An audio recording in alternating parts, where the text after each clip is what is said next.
Queridos hermanos, lamento no poder ir porque mi estado de salud no me lo permite. Pero yo le dije al Señor, le hice una promesa cuando me dio el dolor en el ciático, que si le servía gateando, que yo iba. Y me va a costar hacer esta grabación bastante porque estoy muy debilitado, pero prometerle al Señor es cumplirles un gran honor, un honor muy grande, porque no podemos hablar al santo y luego hacer lo que nos da la gana, porque es un desprecio muy grande.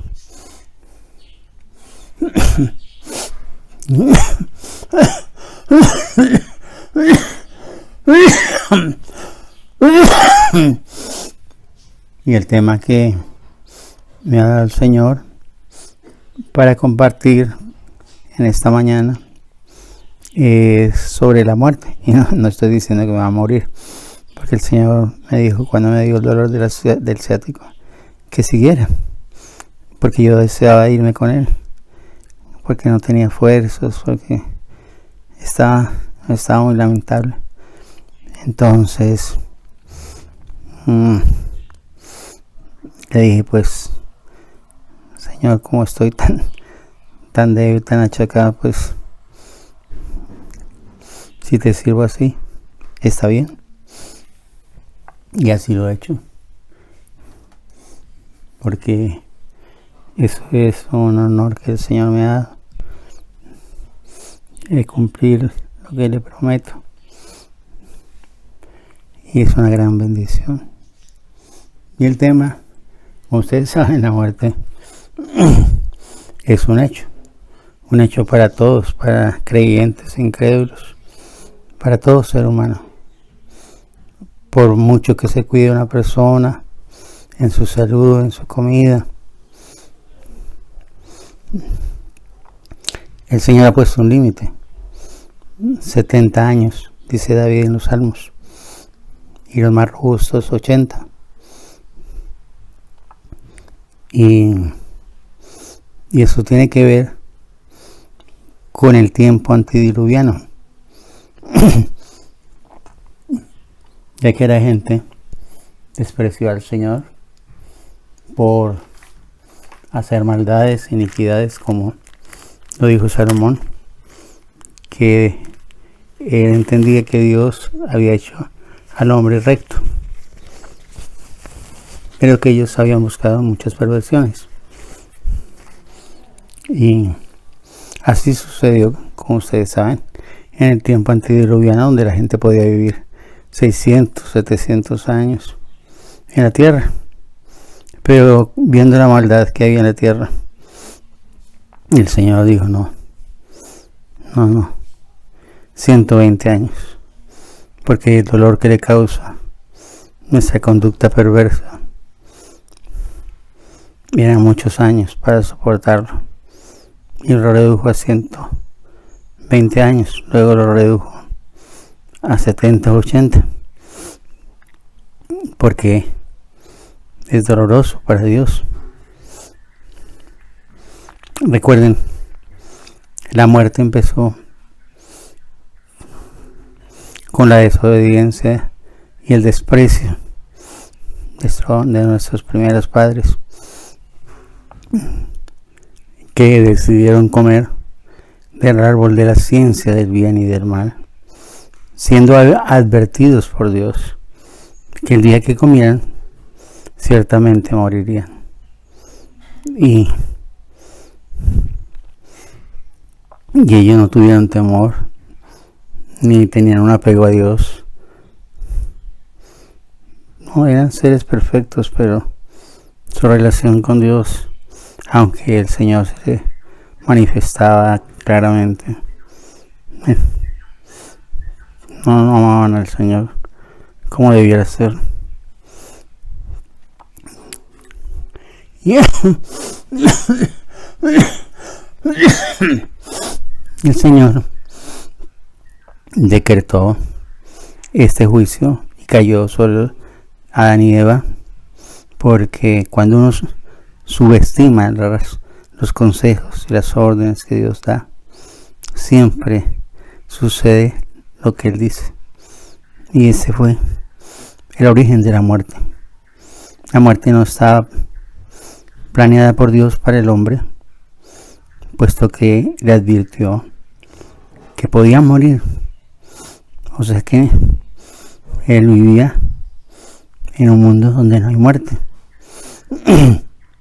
Pero todo esto lo despreció por la necesidad de hacerle caso a Satanás, un espíritu tan perverso, y rechazó al Señor y su espíritu.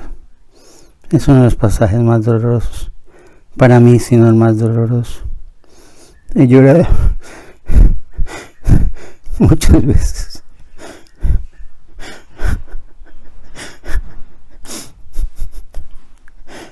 ¿Cómo pudo el hombre despreciar a Dios? Oh, Señor,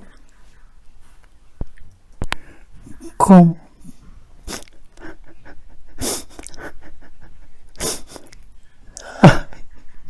Ay, está doloroso. Ay, qué doloroso es. Yo me llevaba al Señor a la puerta del jardín de llorar. Mi maldad de haberlo despreciado. Y llorar sabiendo que no había salida para eso, para volver al que ama a mi alma. Pero Él me ha conducido a Cristo. Y en la cruz Él pronunció una palabra preciosa: perdónalos, porque no saben lo que hacen. Qué consuelo encontrar el perdón en los labios tan puros, tan santos, que siempre han hecho la voluntad de Dios. Su sacrificio glorioso abrió la puerta del imposible para volver a Él. Oh, Señor amado, perdónalos por la indiferencia, el desprecio que te hemos hecho. No hay excusa. Fue miserable ese acto, despreciable, horrendo. No hay palabras para clasificar ese acto de necedad. Es abominable. Es abominable.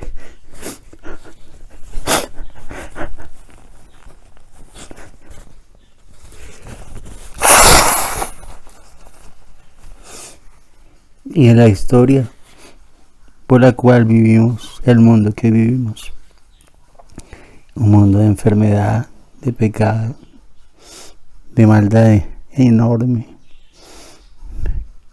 de desprecio a Dios infinito.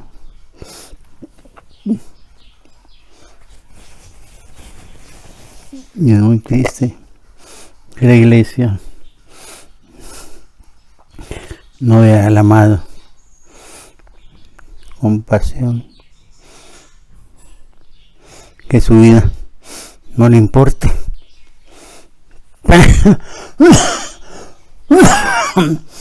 para nada.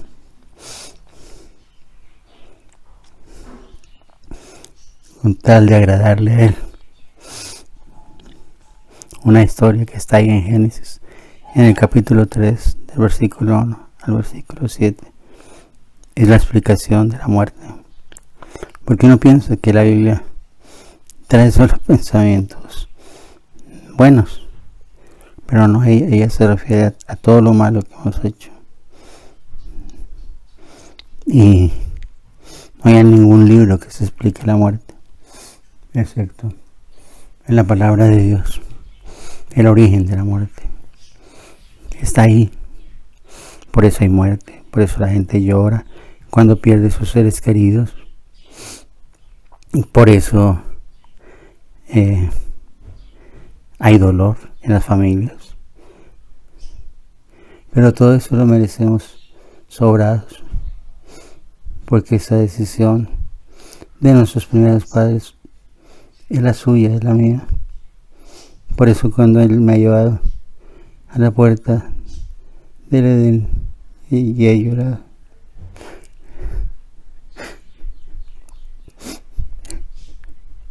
veo que no hay excusa. Semejante abominación.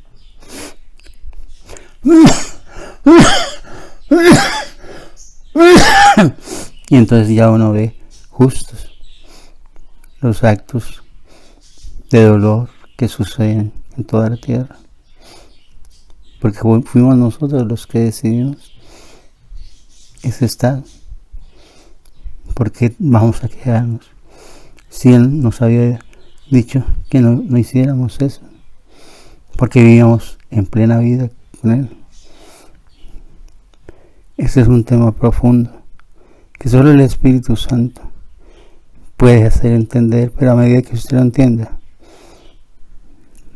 se va a llenar de un verdadero arrepentimiento y se va a aborrecer a sí mismo por haber causado ese dolor a Dios y haber hecho esa abominación, una gran abominación. Sin embargo, Dios hace que la muerte tome giros insospechados para nosotros. Por ejemplo, el que está en el Salmo 116, versículo 15. Allí, en el Salmo 116, versículo 15, hay un sorprendente giro de la muerte. Y es tan precioso oír de sus labios.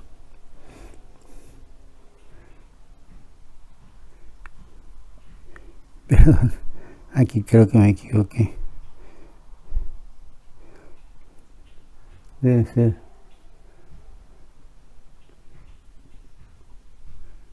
otro texto, porque aquí estoy viendo el 5 y no está ahí el texto al que quiero referirme.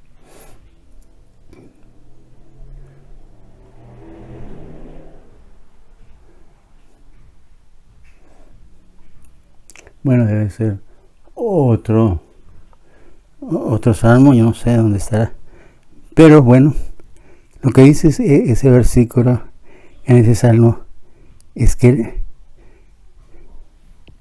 la muerte de los santos es agradable a Dios. Qué impresionante. Él nos anhela con más fuerza y más vehemencia que usted jamás ni yo podremos entender, porque el amor de Él es apasionado, intenso, fiero. Por eso es un nombre glorioso, por el que se revela en la palabra, es que Él es celoso. Mi nombre es celoso, porque siente una pasión arrobadora por nosotros, a pesar de nuestros desprecios. Como no podemos entenderlo, solo el Espíritu Santo puede comunicarnos esa maravilla de que nuestra muerte le sea grata. ¿Por qué? Porque vamos a estar en su presencia, transformados totalmente al 100% y deseándolo, amándolo con locura, con vehemencia. Es tremendo esto. En Isaías 57, del 1 al 2, también hay otra referencia. Y esta sí creo que está bien. Es también asombroso lo que dice aquí. Dice, perece el justo y no hay quien piense en ello.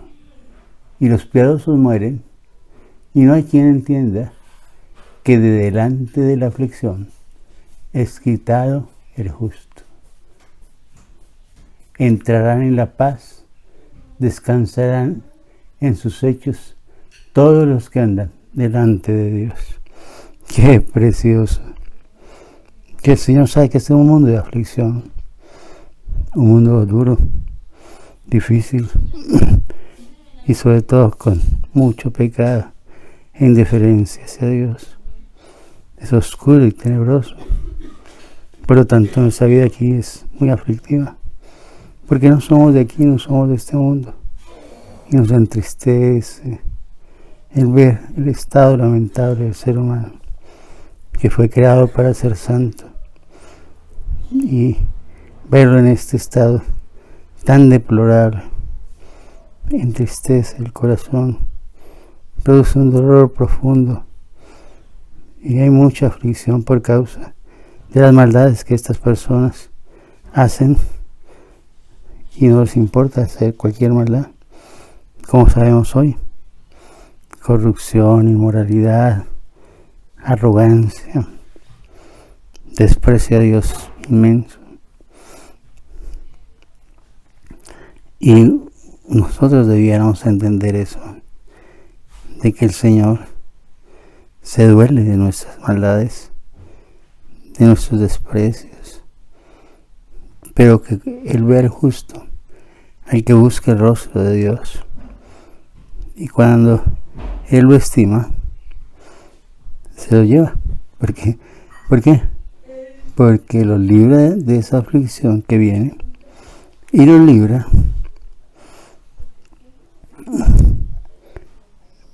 de la condición que heredamos de nuestros primeros padres, porque para Él es grato la muerte de sus santos. Es grato, muy grato.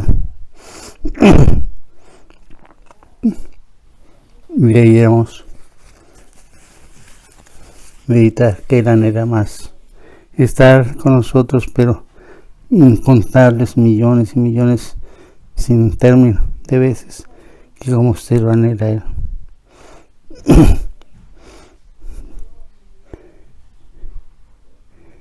La muerte también es un juicio, es un giro tremendo de la muerte. O sea que su explicación no solo es que Dios la trae como una bendición para sus amados, sino que la trae como un juicio. Por ejemplo, el juicio del diluvio universal. Era tal la maldad que había sobre toda la tierra, que el Señor se llenó de dolor y aniquiló toda vida que había en la tierra, excepto Noé, que era el único justo. Fue un juicio aterrador, pero el dolor que le producía el Señor era muy grande, porque todo el sentir del corazón del hombre era de continuo el mal. Es un dolor que no podemos entender, porque es que Él es santo y nosotros pecadores, y nos hemos acostumbrado a nuestra condición de pecado, de muerte, y eso es horrible, porque debíamos estar arrepentidos, llorando al Señor, porque nos saque esa indiferencia mortal y nos libre, dándonos un corazón nuevo de carne, como Él lo prometió en Jeremías y a lo largo de la Biblia, de que Él ya no escribirá sus leyes en tablas de piedra, sino en nuestra mente y en nuestro corazón. Por eso, el nuevo pacto es maravilloso, maravilloso, porque no hay manera de escribirlo, de cómo se dice algo tan hermoso. El nuevo pacto que costó la vida de nuestro Señor Jesucristo nos quite de encima todas esas maldades y que nos ponga en el plano de la realidad y amando al Señor con todas nuestras fuerzas. Y es un juicio. Ahí en el juicio antediluviano, o sea, en el diluvio universal, es un juicio. Es la muerte por impiedad que está narrada en la palabra de Dios, como lo vemos en Sodoma y Gomorra, porque eran muy malos y Dios trajo destrucción total sobre la ciudad, sobre luego Nínive, que no se mantuvo en los consejos del Señor. Bueno, y todas estas ciudades de maldad han sido destruidas una tras otra. Pero hoy estamos al borde del juicio más grande, del más aterrador. Debemos buscar al Señor para que el ambiente de perversión y de indiferencia a Dios no nos contagie, que se vaya de nosotros ese espíritu perverso. Por ejemplo, veamos un caso real de los que narra la Biblia. Génesis 38:7. Ahí en Génesis vamos a descubrir ese aspecto al que me estoy refiriendo, de que el Señor cercena la vida de un ser. Era el primogénito de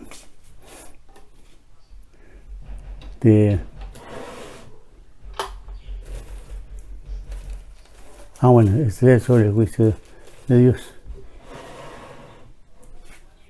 en Génesis, pero aquí en el capítulo 38 hay una referencia a un juicio tremendo. Dice, Génesis 38:7, el primogénito de Judá, era el primogénito de Judá, la tribu elegida, fue malo ante los ojos de Jehová y le quitó Jehová la vida. O sea, por lo malo, era tan malo que el Señor le quitó la vida. O sea, la muerte es un juicio también. Y le pasó lo mismo a su hermano Onán, por los hechos que conocemos, que no quería dejar descendencia a su hermano y se negó a engendrar en la mujer de su hermano. Y por esa razón el Señor también lo cortó. O sea, son juicios reales. Dios puede traer la muerte como un juicio. O sea, anticipar el evento que ya está trazado para cada ser humano y castigarlo por la maldad extrema. Y esto no es un juego, es una realidad. En Génesis 8:21 vemos algo que estremece, diciéndolo Dios.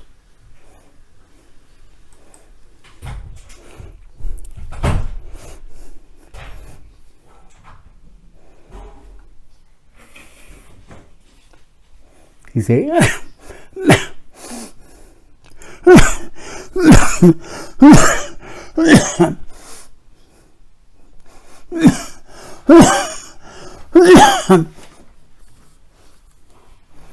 dice, y percibió Jehová olor grato.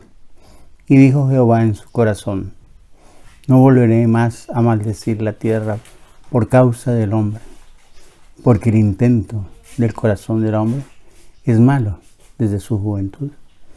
Ni volveré más a destruir todo ser viviente como lo he hecho. Qué tremendo que el Señor diga que nos inclinamos al mal de una manera tan clara.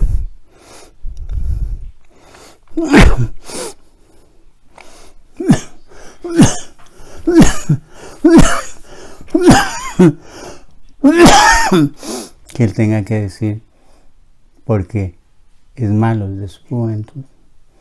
El corazón del hombre es malo. Esta palabra desde su juventud tiene varias connotaciones. Una de ellas es Adán y Eva. Era la juventud de la humanidad. Y otra, que es que desde que, no sé, en general, en el vientre de nuestra madre, somos malos, como dice David en el Salmo. No recuerdo ahorita cuál, pero así dice, que desde el vientre hay maldad en nuestro corazón. Estamos inclinados al mal. Ese es un juicio tremendo. Por eso debemos ser sensatos y aceptar esta salvación gloriosa que tiene el poder de transformar el corazón de un pecador en un ser santo, como Dios es santo.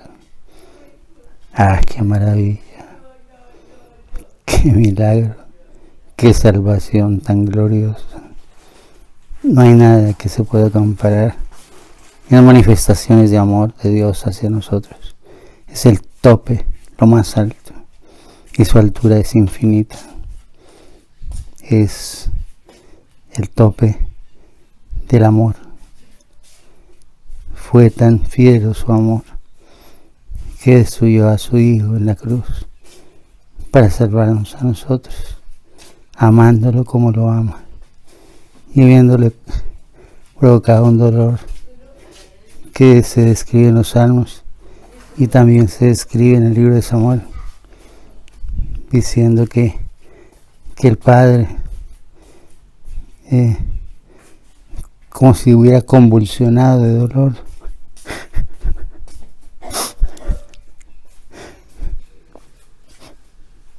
porque no encuentro una palabra adecuada para describir lo que pasó en el corazón del Padre, la muerte de su Hijo.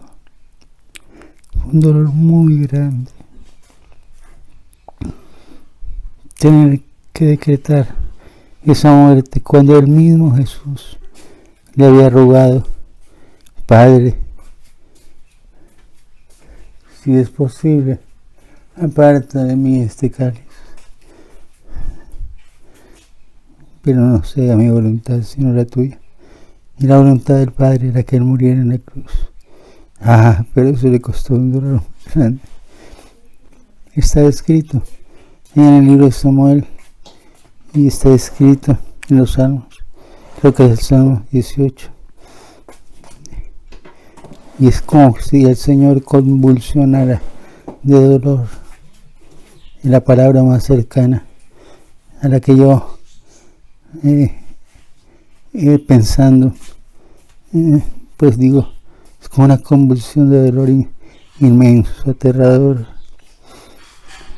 pero su consolación de que los seres que Él ama habían sido bendecidos por un perdón sin límite, por un amor sin límite,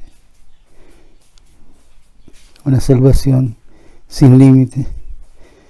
Qué precioso su respuesta a nuestras transgresiones y desprecios.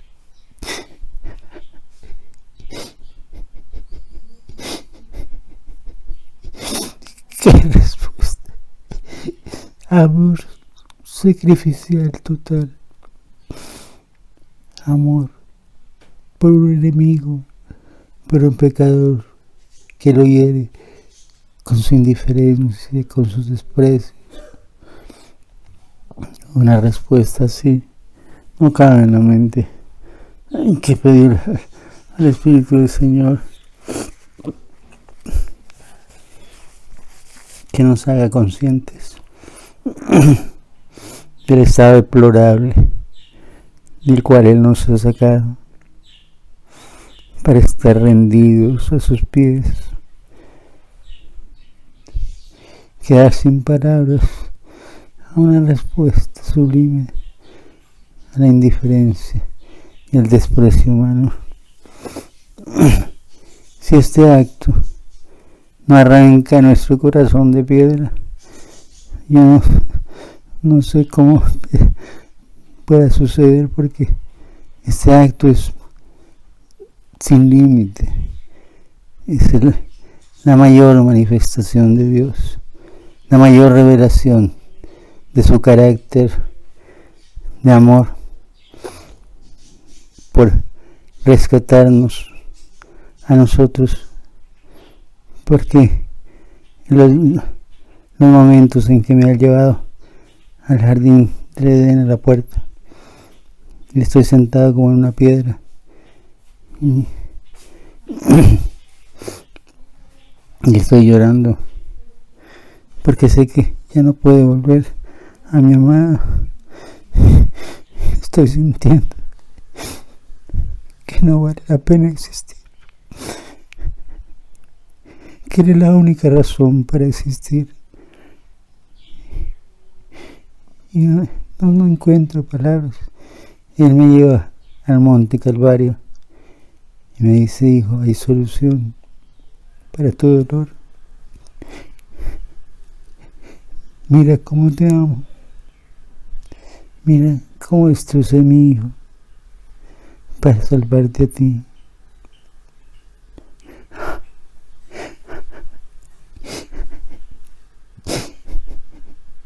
Y eso arrancó el corazón de piedra de mi corazón y lo preparó para recibir el corazón como el del precioso, entendido, que ha rendido ante un amor así, porque no lo puede comprender. Como dice la Biblia, el amor de Dios excede todo conocimiento.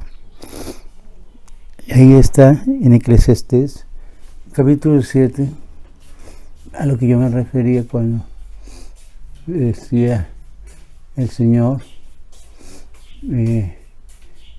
que Él lo hizo recto al hombre, pero el hombre amó muchas perversiones y se alejó de Dios.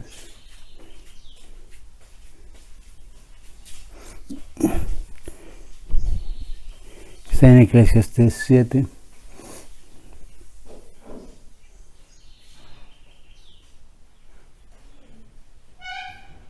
versículo 29. Dice: he aquí solamente esto he hallado, que Dios hizo al hombre recto, pero ellos buscaron muchas perversiones, como nuestros primeros padres hicieron, y se dejaron llevar de Satanás para despreciar al ser más sublime del universo y su amor, de haberlos creado con un destino tan hermoso.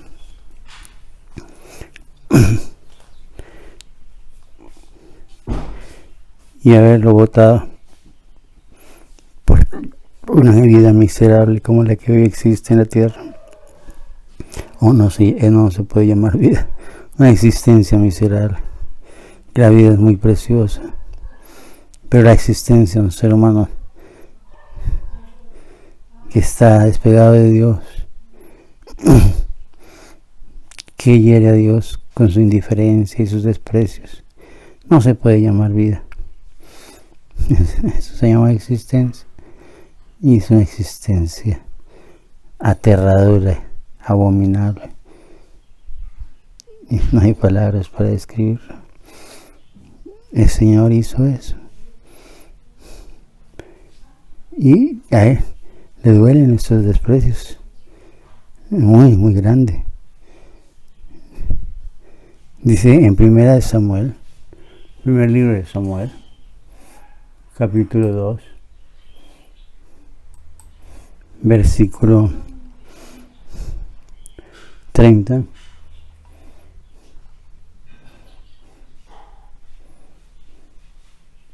Dice, por tanto Jehová, el Dios de Israel, dice, yo había dicho que tu casa y la casa de tu padre andarían delante de mí perpetuamente. Mas ahora ha dicho Jehová, nunca yo te haga, porque yo honraré a los que me honran, y que los que me desprecian sean tenidos en poco.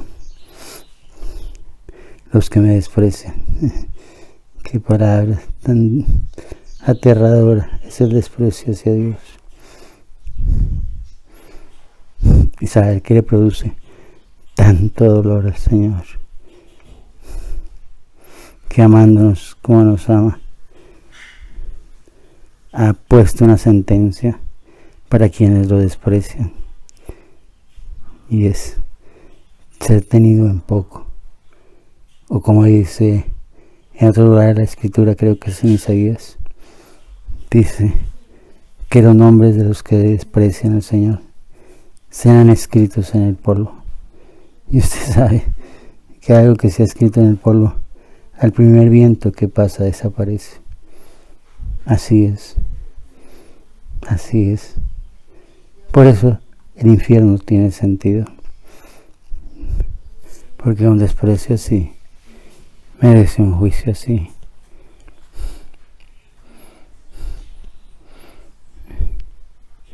El corazón de Dios está lleno de bendiciones para nosotros, como se lo expresó el Señor a David a través del profeta Natán en el capítulo 12, versículo 8. Segundo libro de Samuel 12:8.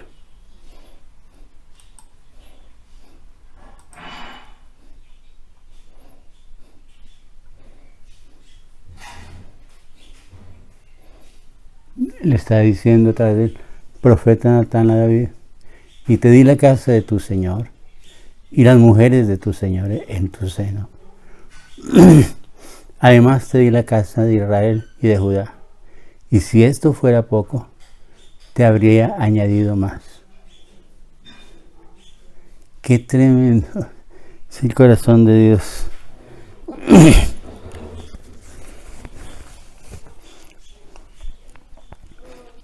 A David lo ha honrado el Señor, lo ha puesto en gran estima, lo ha llenado de bienes, y él respondió con un desprecio muy grande que marcó su vida y lo lleva a un profundo arrepentimiento, como el que está escrito en el Salmo 51. Pero marcó toda su vida. Eso jamás volvió a suceder en la vida de David. El dolor del desprecio que le había causado al Señor fue un dolor que se fue al fondo y cubrió todas las fibras de su corazón. Cada vez que pensaba eso, seguramente lloraba y gritaba de dolor de haber hecho eso tan perverso. Y por eso aceptó su juicio con alegría, porque es justo lo que Dios hizo, y es un juicio bastante fuerte, porque le dice, por tanto, dice, la espada no cesará entre tu casa, y hubo mucha muerte de hermanos hasta el final de la muerte de David. Salomón mató a Adonías, que quería apropiarse del reino, y era hermano de Salomón. medio hermano. Es terrible cuando nuestro corazón se descuida y se desvía, y luego vamos a lamentar con estertores el desprecio que hemos causado al Señor, porque es la muerte actuando en nuestras vidas. Pero qué hermoso que el Señor venció la muerte, como lo había prometido el Señor en Oseas,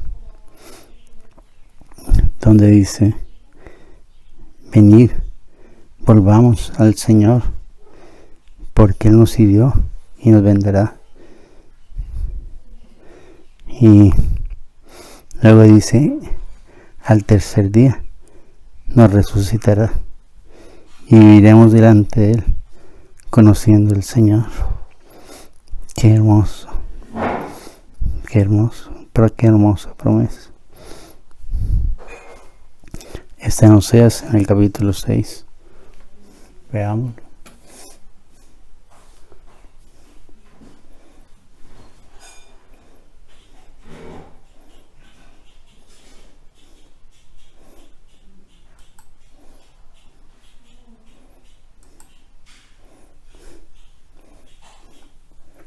Dice: venid, volvamos a Jehová, porque Él arrebató y nos curará, hirió y nos vendará, nos dará vida después de 2 días, en el tercer día nos resucitará y viviremos delante de Él. Y ustedes saben que el tercer día resucitó el Señor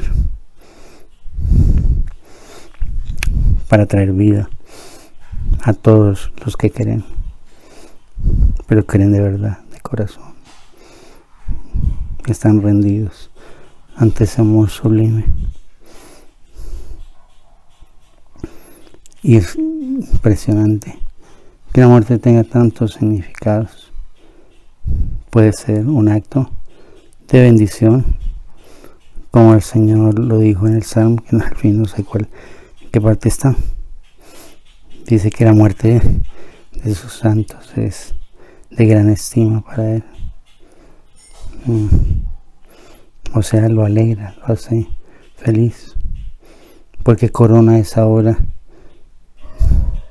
gloriosa de ir construyendo la ciudad santa, cuyo arquitecto y diseñador es el Señor. Esa ciudad que es sinónimo de la iglesia, porque los justos que se dejan modelar de Dios atraen al Señor de una manera tremenda, de tal manera que dice que es agradable la muerte de ellos, porque va a tenerlos para siempre en la eternidad con Él. Y son seres que ya no han despreciado ese amor glorioso, que están tan arrepentidos que no se atreven a mirar su rostro, sino como una mujer en la casa de Simón el fariseo, que se puso detrás del Señor a sus pies y empezó a llorar. No hubo palabras, no era un lugar para palabras, era un lugar de quebrantamiento, de arrepentimiento. Y lloró tan copiosamente que lavó con sus lágrimas los pies del Señor, y los enjugó con sus cabellos, los secó y derramó el más costoso perfume que tenía. Y estaba en una pecadora que estaba enfrentada al gran amor, al amor verdadero. Mientras los que estaban sentados a la mesa del Señor solo estaban criticando, no entendían, porque el Señor todavía no era para ellos, era amor de su vida. Uno puede estar con el Señor, Dios puede llevarlo al cielo y al infierno, y es su gran amor, pero aún así no amar al Señor con todas las fuerzas, con todo su ser. Esa es la realidad humana. Es triste, pero real. Y solo se cura con las manos del Maestro, penetrando nuestra alma con dolores y aflicciones, hasta que lo buscamos y encontramos la historia de un amor glorioso, que es eterna, que aunque sucedió en el tiempo y en un lugar específico, a las afueras de Jerusalén, hace casi 2000 años, es eterno. Ese amor está vibrante, apasionado e intenso, como es en el día en que el Señor ejecutó ese acto de amor por usted y por mí. Es glorioso. Venció la muerte, como dice el apóstol en 1 Corintios capítulo 15. Ahí está el apóstol hablando de ese misterio.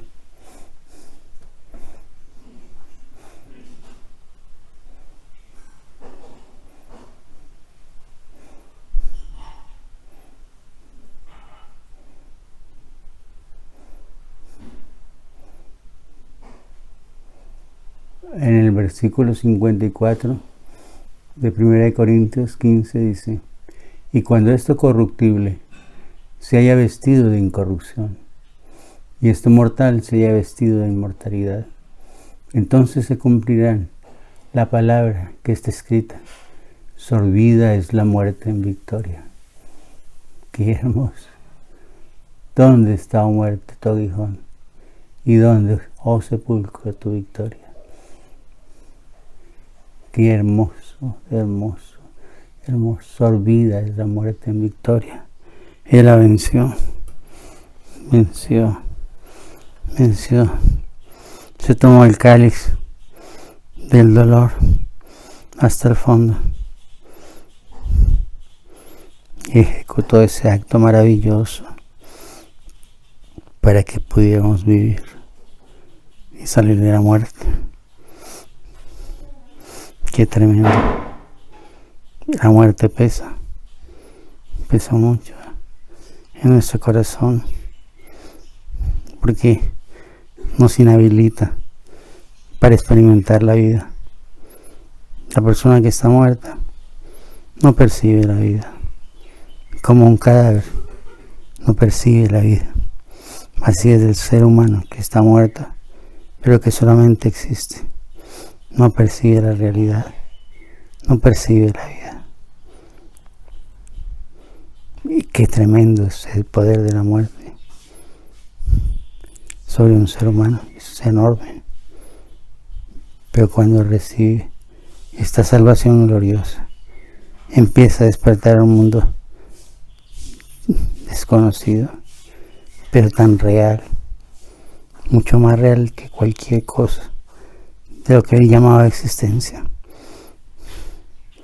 Es la verdadera vida, la que se nos manifestó, la vida eterna, como dijo el apóstol Juan en sus epístolas, creo que es en el capítulo 1.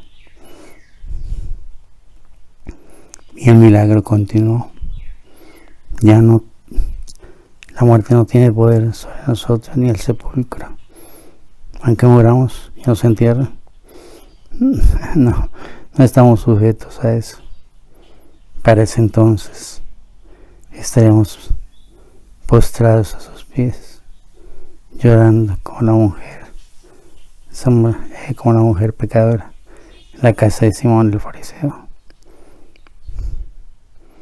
porque él venció la muerte y el sepulcro.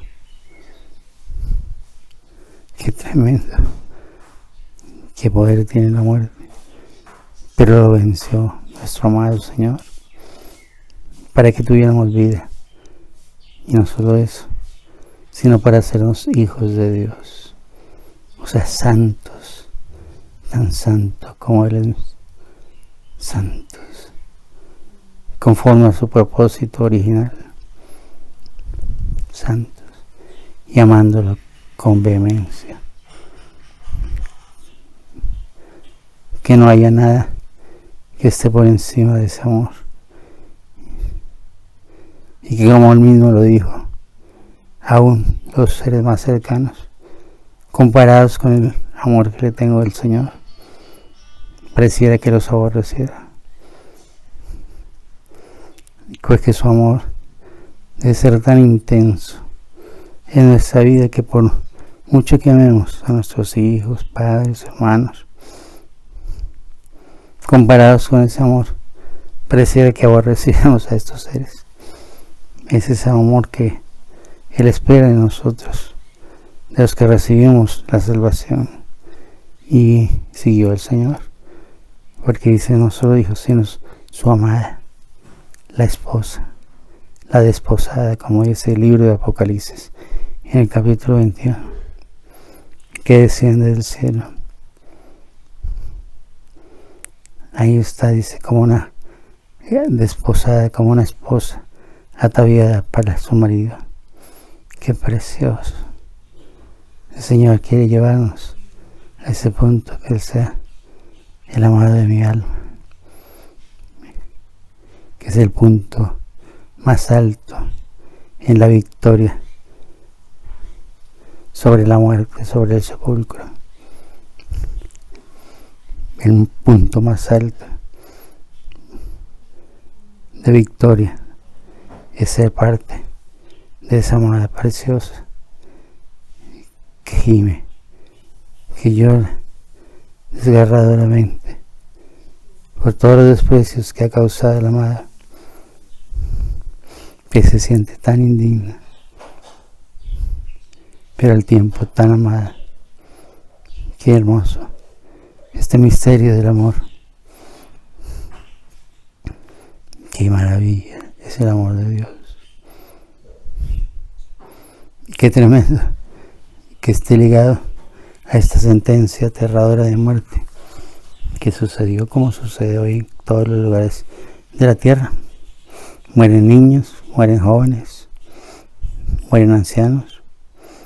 Todos tenemos que enfrentar ese momento. Y el problema es saber si estamos en el que venció la muerte o estamos ausentes para que la muerte continúe el resto de nuestra existencia en un lugar horrendo que la Escritura llama infierno, Seol. Y es real, un desprecio, un amor así merece un juicio así, por aterrador que le parezca. Bueno, qué tremendo es el tema de la muerte, porque es un hecho. Mucha gente nos critica a nosotros de que andamos en una burbuja, de que andamos en un mundo irreal, y resulta que no es así. Los que andan en una burbuja y en un mundo irreal son los que no conocen la vida, porque están muertos.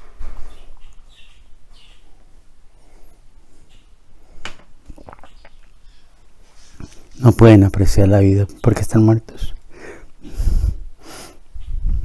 Por eso a ellos les parecemos como locos, como fanáticos, como gente que se acerca a ser una persona discapacitada.